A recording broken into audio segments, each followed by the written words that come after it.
In the words of the airline industry, put your own oxygen mask on first and then help others. Common sense, right? Because if you don't put your own oxygen mask on first, you're not going to be here, or you're not going to be capable of helping others. And when that happens, you're useless. So it makes perfect sense. Put your own oxygen mask on first. But do we follow that? That's what today's discussion is about, is making yourself a priority. And before you start winching and get tight and say, oh my gosh, but we're here to help other people. We're not just here to help ourselves. Calm down, relax, take a deep breath, because we are going to have a conversation about putting yourself first, why it's not selfish, why it's a priority, and why it's something that you need to really think about if you're not already doing it. And before I introduce my panelist or my guest today, I'm going to just tell you I'm Teresa Palmer. I've been guest hosting the Own It platform, the Motivational Mondays, and the Author's Corner on Tuesday. And I'm author of the book Heal Your Heart from Within. I'm also a holistic cardiology nurse practitioner. And in 35 years, I've learned working with people, and especially women, if they don't put themselves first. And when they don't, they pay the consequences for it. And we'll be expanding on these things. And now I'd like to introduce my co-host here today, Jeffrey Berger. He's going to tell you a little bit about himself, and he's going to answer the question, does he put himself first? Thanks, Teresa. It's great to be on the stage with you again. And I am Dr. Jeffrey E. Berger, and that is an honorary doctorate for mental health and financial literacy and overall well-being.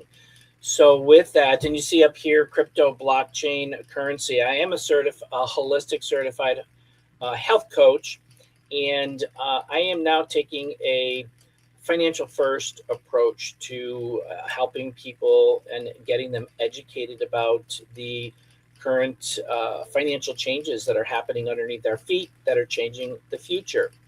And when it comes to answering your question about focusing on myself, well, that's very, very interesting. And I was excited when you talked about this topic being for today. For many decades, no, I did not put myself first because I was in corporate America. And corporate America was work. Bottom line was to fill the corporate shareholder pockets, and which ultimately led me to a complete burnout in 2015, which forced me out of the corporate America lifestyle, being an ex-software engineer. And while I have been exploring and going through my transformational journey, that has been a challenge because I always put work first. And now when I'm working within my own business and doing my coaching and doing what I'm doing, I have found that sometimes I'll fall out of that realm of putting myself first. And why is that important? Because I feel that energy really is your primary currency, and energy has to do, that's wrapped around physical, mental, emotional, spiritual, and I include financial in that. And if you don't have that energy to that you're focusing on from all those arenas, then it leads to total burnout. And I have burnt out twice since I've left corporate America, but I've learned from those experiences that it is important to really hone in on those traits that will help you focus on what you need to do to stay healthy. And that's the key, because if you don't have your health, you don't have anything. And that's what I found. And although it's a challenge sometimes, but that's what life brings us. It brings us challenges, and we get through them, and we move on and learn and share. Yeah, I think you're absolutely right. And I love what you said about energy, because we are all energy. Right. That's what we are. And at the crudest level, everything is energy, and you emit energy, you take in energy. And most of the time, it's other people's energy that drains us. That's what drains us Exactly. because, we're conditioned also to, especially as women, to be caretakers, and we're supposed to put others first. And I think we really saw that in 2020, a real misconception of what it means to put others first. That people were Right. berated if they Right. wanted to take care of themselves or if they wanted to do something for themselves. And, that extended even out to the healthcare profession. That, if you didn't want to do certain things that they wanted you to do, then you were berated and you were actually told, well, if you can't do it for yourself, do it for others. You're supposed to do it for others. And I'm not going to get into that because that's long gone. But I think that's part of our conditioning.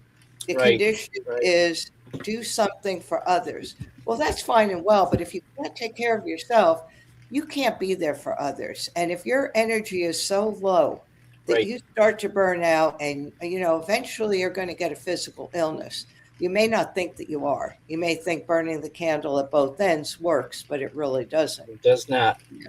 It does not work. And And I tell the want to throw story. something in there real quick, just on a side note here, because and it is true that women do, are the caretakers and they're out there. But I'm going to say, as a gay male, and a lot of people in the gay community are caretakers as well. They focus on others, and it's a different mindset. And I can't explain it. I do have a twin brother, and we're completely opposites. But I have found that, and I've thought about that. Why is he that way, and I'm my way? I'm glad I am the way I am because I don't want to be that way. That's a long Yeah. story, and that's another topic. But in any event, Yeah. it is yeah. You bring up some really great points, and it's really really important. And I think that many of us, especially who are in the employment industry, if we're not self-employed, there's well, you know what? As I'm saying this out loud, I'm thinking in the back of my head. Even if you're an entrepreneur, you're push, push, push. So I guess it's on both sides, but you don't have the control when you're an employee versus when you're self-employed because you can stop and take a step back and reevaluate where corporate just drives. Yeah. But I think too, you also then have to have your own self-awareness that it could Oh yeah. only go so far. And I'll share a story that had happened when I was young. I was a caretaker. My mother unfortunately had a Mhm. mental illness.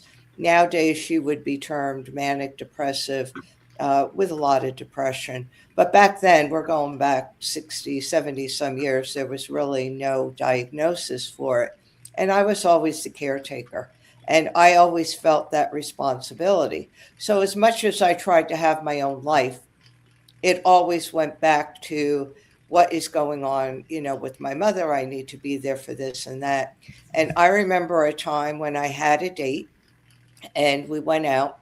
And I always wanted to be home a certain time because my mother would get worried. I think it was like midnight. So if I wasn't home, my mother would get worried. And if my mother got worried, that could trigger mania, Sure. depression, Yeah. whatnot. Yeah. So I always avoided that. Well, we were out and we got stuck in traffic, and there Mm. was absolutely nothing we could do about it. And I actually had a panic attack. And the worst Oh part wow. was not only did I have a panic attack because I was so concerned about what would happen because I'm going to be late getting home. There's no way around it. That it actually triggered a pretty serious heart arrhythmia where I actually had to be Right. hospitalized. Oh my God. So, And there were yeah. no cell phones then. And there were no cell phones. Yeah. And the person I was with had a lot of common sense and took a detour and got me to a hospital. And I could have died from it.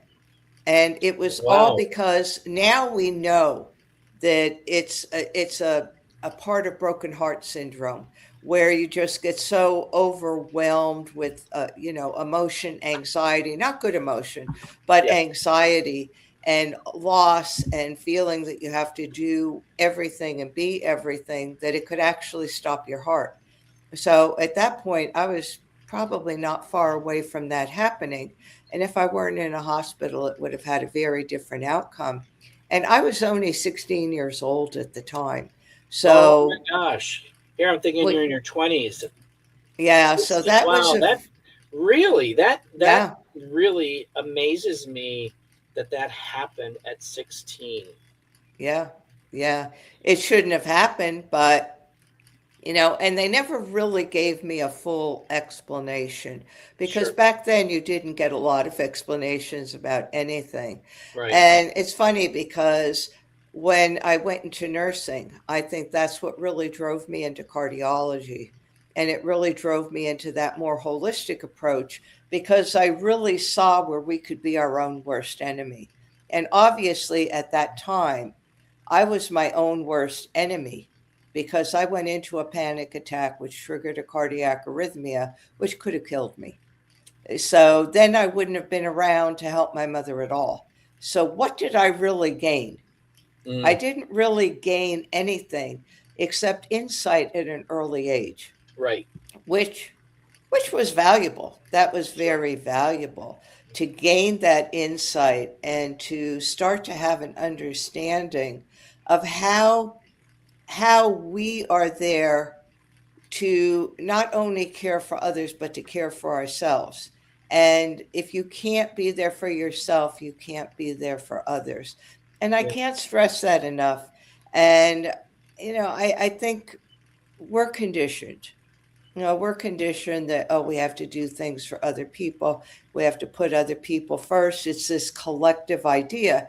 And you see it a lot in spiritual practices where you're doing everything for the collective. Well, I challenge that. What about the individual? And, good spiritual practice means taking care of yourself, of making yourself a priority, and then being able to care for other people. So, Right. what's your thoughts about that? No, I completely agree with that. And this is where setting boundaries comes in, and learning how to set those boundaries and being able to say no. Because I was never a guy. Um, I always said yes because I didn't want to disappoint anybody. Uh, But and I still sometimes do, but I'm much more comfortable saying no, thank you, I'm good, or not right now. Being able to just kind of put that on hold, and where before I stressed out from it, it's like, oh my gosh, I can't do this, but I'm afraid to say no. I better say yes. And so I think that those types of situations with boundaries, because then you're adding additional. The cortisol level goes up, the stress levels go up, and stress wreaks havoc internally and externally as well. yeah. So because it impacts every aspect of um, your entire system. So yeah, it's very, very important. And I think that these things should they should have been taught in school. Setting boundaries and taking focusing on yourself and why is it important, and if you don't do this, what could be the ramifications from that. But we're taught to be robots. My opinion, from my experiences, we were taught to be robots and go out and be a robot for corporate America. And it is what it is. And I always say it's better late than never that I woke up and was able to say, you know what, I don't have to work for corporate America. I can go out on my own and deal with my own stresses and not have it put on by somebody else to meet a deadline. So, Yeah. And I think sometimes we can't get out of it. I it's know true. when I first started working, my second job as a nurse practitioner Yeah. was in my mid 20s at that point, and I did cardiovascular surgery. And it was very difficult, but I knew that I had to set boundaries. And eventually, what landed up happening was the job didn't work out. the job after 3 years didn't work out because the cardiac surgeon couldn't understand what I needed. And we just reached a stalemate. We tried to get a contract together, that I couldn't be there 24/7, that there were Right. other things that I had to do. And his theory was, no, this comes first, and that's it. And that's And their mentality. I mean, I yeah, worked 7 days a week for corporate America. I was managing 13 jobs or 13 projects. And it's like managing teams of 56 people. And to take all of that on, it's like, come on, come on. You're just a commodity. You're a number. And yeah, if you can't do it, then they'll hire somebody else and right. use and abuse them, as I say, Yeah. And So that's what I was left with. And, yeah, I was planning to get out, and I'd been kind of looking for another job, and I had a teaching opportunity to come up.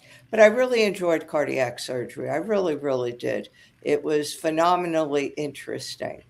But at the same time, when my needs couldn't be met, and basically what the cardiac surgeon said was, well, if you can't do it, I'll find somebody who will.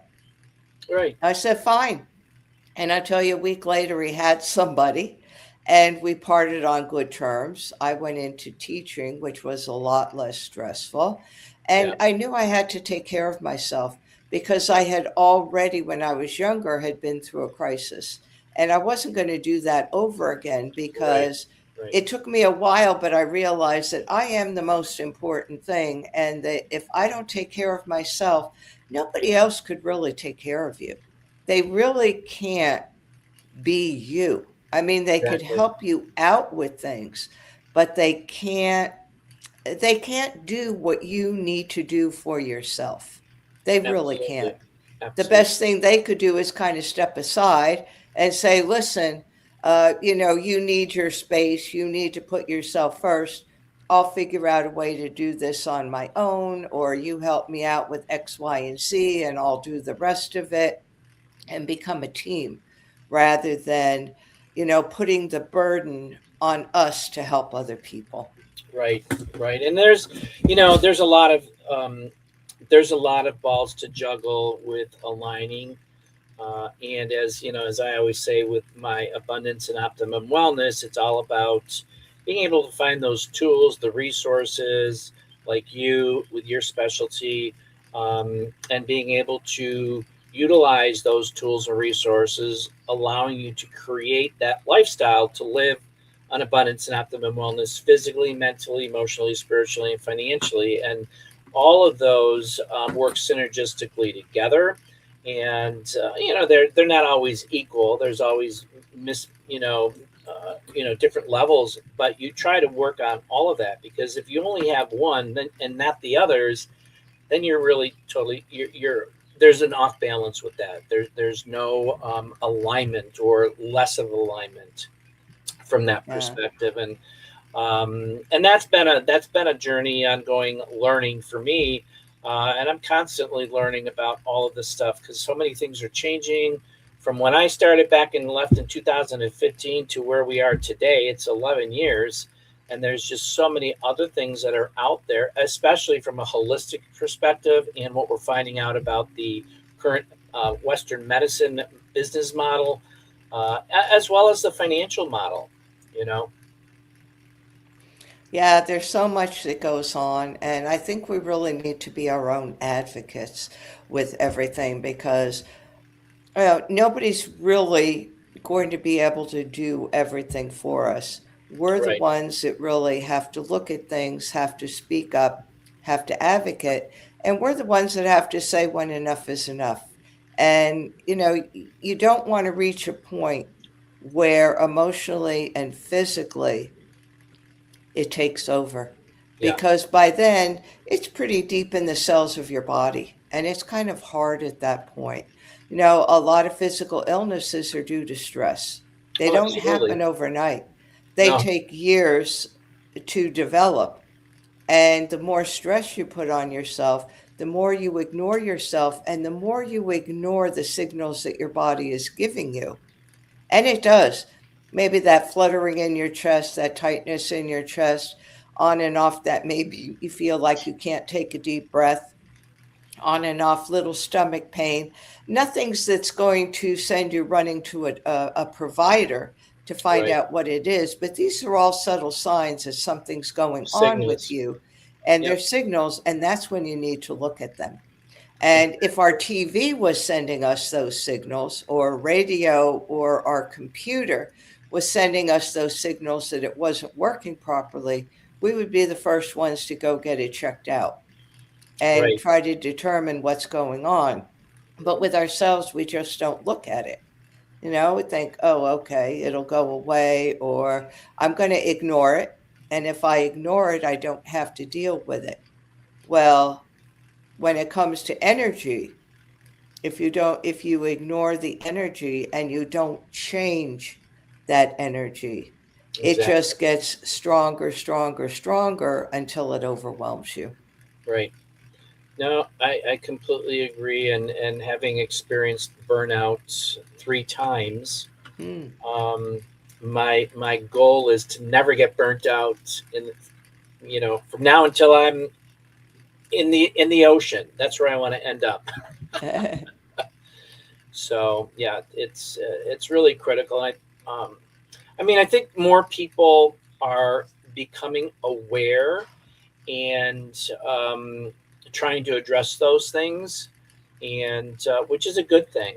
I think that this generation, well, you know what, there's so many things going on with this current generation of kids. It's just it's like all over the map. Um, but I've come across some really great people who have said, you know what, I need to go out and do other things and focus on what is going to work for me.